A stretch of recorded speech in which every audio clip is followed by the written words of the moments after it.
Hi, my name is Enda Murray. I'm the director of the Irish Film Festival. I'm delighted to be joined tonight by Patricia Kelly, the writer-director of Verdigris, and actor Geraldine McAlinden. Patricia and Geraldine, your fault's arrived. You're very welcome. Thanks very much, Enda. It's lovely to be here with you this. Hey, Patricia, could I start with you? Could you tell me, how did Verdigris come about?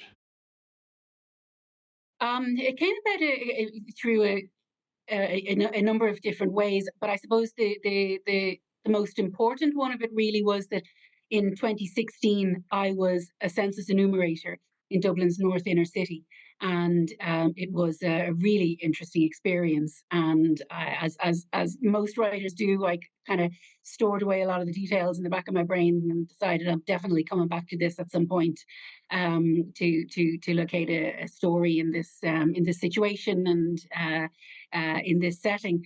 Then a couple of years later, when I was looking to make my first feature, I knew that we needed to have a project that could be made for very few resources. Shot quickly. It was shot over 15 days. So I knew I was coming up with a story that could be made with limited cast, limited crew, just a couple of locations, and really that's what brought me back to the census enumerator in Dublin's North Inner City. So that was kind of the catalyst for it. And then, other than that, from other areas, coercive control is something that I've really wanted to explore in a story for quite some time.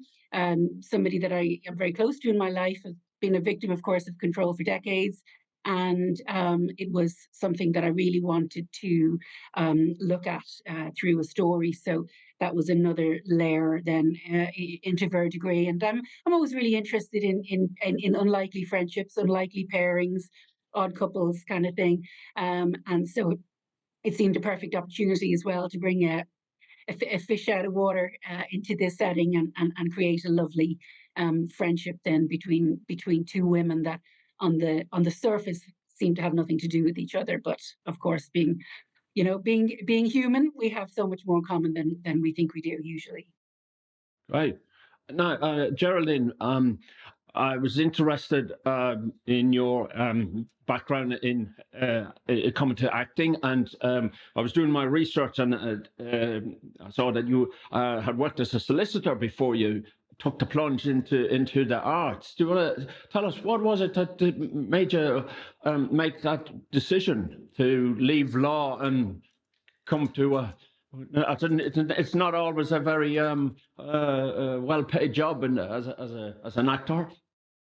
At school I'd actually wanted to be an actor, and I remember talking to my careers teacher, who sort of said, well, did say, wise up, you're in a convent school in Northern Ireland, you can be a teacher or a nurse. So I thought, well, I'll be a doctor or a lawyer, and so off we went, and I did law, and I was happy doing it, for not so happy studying it, but loved practicing it. And I did that for, gosh, 20 years. But I moved to Dublin in 1998, and in 2000 I started night classes in the Gaiety School of Acting. That's Patricia's old haunt as well. And it was only at that stage, it was only ever supposed to be a hobby, something that sort of balanced the seriousness of the day job and gave a creative outlet for a different aspect in life. And slowly but surely, it started to take over. Sort of fast forward 12 years later, I had an agent, I had my equity card, I was working part-time as an actress, full-time as a lawyer. I was doing a wee bit of directing, tiny wee bit of writing. And then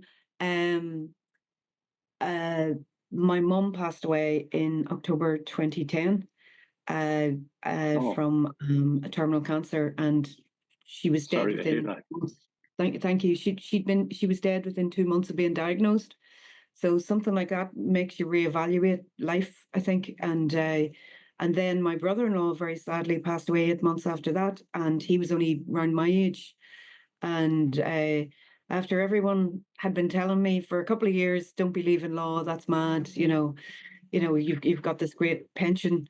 I thought my brother-in-law never got to see that. So and it coincided with Kirsten Sheridan opening up the factory for screen acting in Dublin, and it was the first full-time course I attended, and I decided to take the bull by the horns and just thought life's too short, and what's the worst that can happen? I have to go back to law, a career I enjoyed anyway. So, but I've managed to hang on white knuckled to acting. Very good. And you mentioned that when you saw the script, you were really keen. Do you want to tell us about how you got involved in the project? Yeah, well, I got asked to audition through my agent, and there was a beautiful monologue, the monologue about Marion's miscarriage, and also the scene, one of the cooking scenes between Joel and Marion, and the Patricia's writing just jumped off the page. It you could already sense this growing friendship between these two individuals.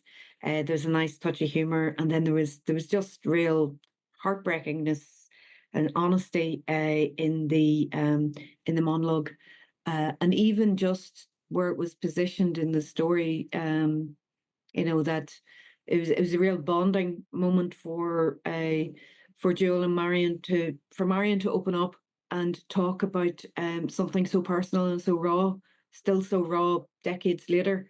I just thought that honesty was beautiful. And it was, and I've had friends and family who have suffered similarly, and it's not an area that gets spoken about much. And I do believe that film has a role in opening up conversations and shining lights on areas where people, aren't so quick to open up about personal traumas like that. And yeah, I fell in love with the writing, and it was the wrong time to even be thinking about going into to do a feature, because I just started I was due to start a master's in IADT, the National Film School in Dublin, and again, Patricia had done that master's 10 years ago. So sort of following in footsteps a lot. But luckily they were familiar with the script. There was Mary Kate O'Flanagan was familiar with it, and had been in contact with Patricia about the script, and she knew how good the writing was. So when I went in on day one of the masters and asked for 3 weeks off to go off and shoot a film, I was scared they'd think, oh, here's this actress is she's just playing at being a writer. But they knew that they knew how great Patricia's writing was, and they very kindly supported me in being able to do that. Great. Just keeping on that theme of social activism, I just wanted to talk about the topic for the film, and I know that in Ireland it's coercive control is a crime. From 1st of July this year in Australia, it has been in New South Wales has been made an offence. And so I was going to ask, was that social activism, was that at the back of your mind when you were writing the film, Patricia? Yeah, very much so. Similarly to what Geraldine has touched upon there, the projects for me that mean the most are ones that talk about real life issues that people have, and I do feel I'm very drawn to projects that can highlight and explore some social issues, especially if it's possible to look at them from a slightly different angle or something like that. So to me, generally, stories, projects that have that kind of focus as well have much more depth to them. It's what I'm particularly interested in writing and directing and exploring in my work. It's also what I tend to like to look at as well in my spare time. So I do think it's really important to express things and to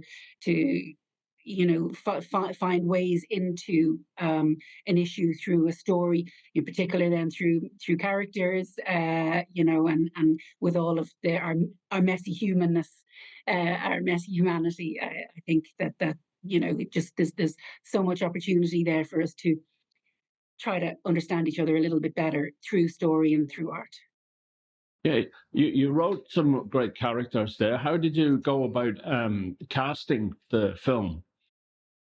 Yeah, casting is always one of the most fun and most difficult and most challenging aspects of filmmaking, because if you don't get it right, really you're setting yourself up for failure, quite quite frankly.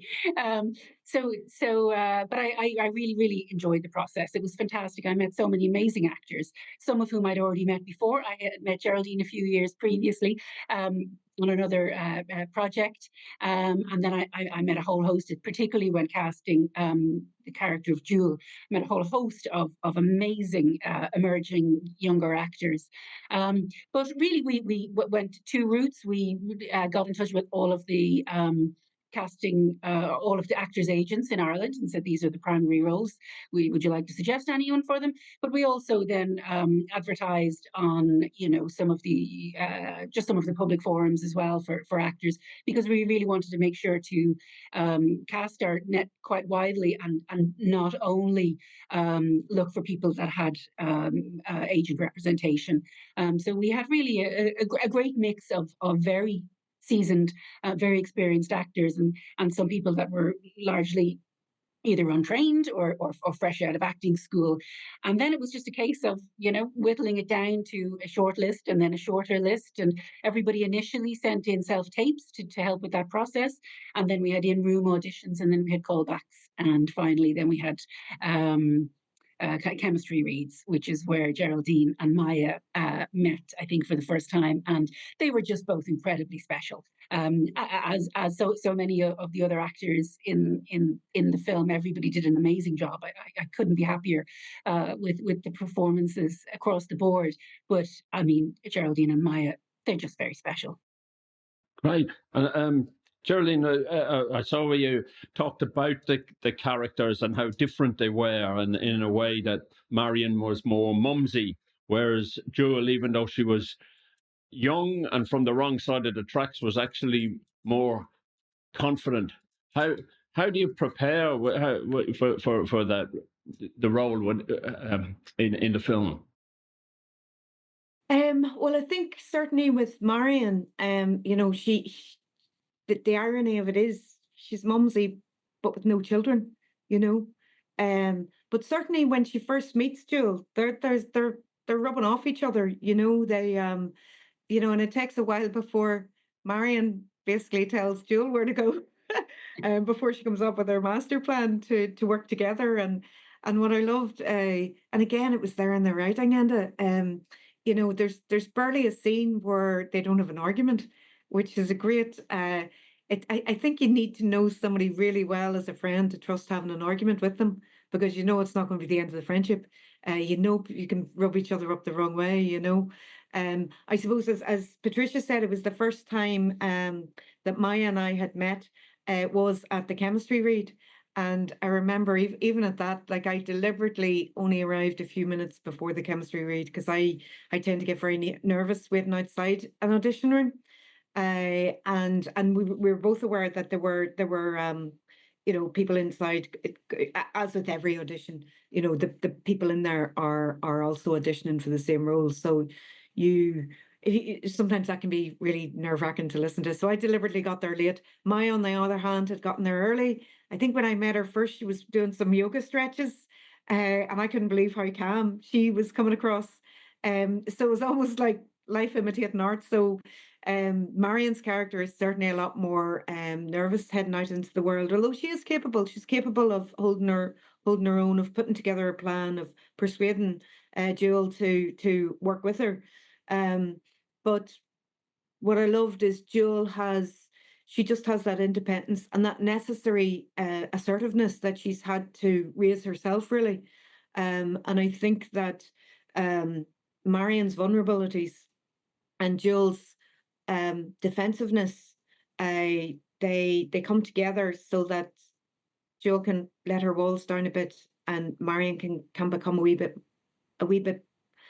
a wee bit more loud in the world, or raise her voice a bit more in the world, especially in the marriage. And certainly the whole idea of coercive control. As a young lawyer in England, I had started off doing domestic violence cases, which were heartbreaking, and being that close to clients who are going through even any divorce, it's out of all litigation that you can have, that's an area that people's hearts are on the line.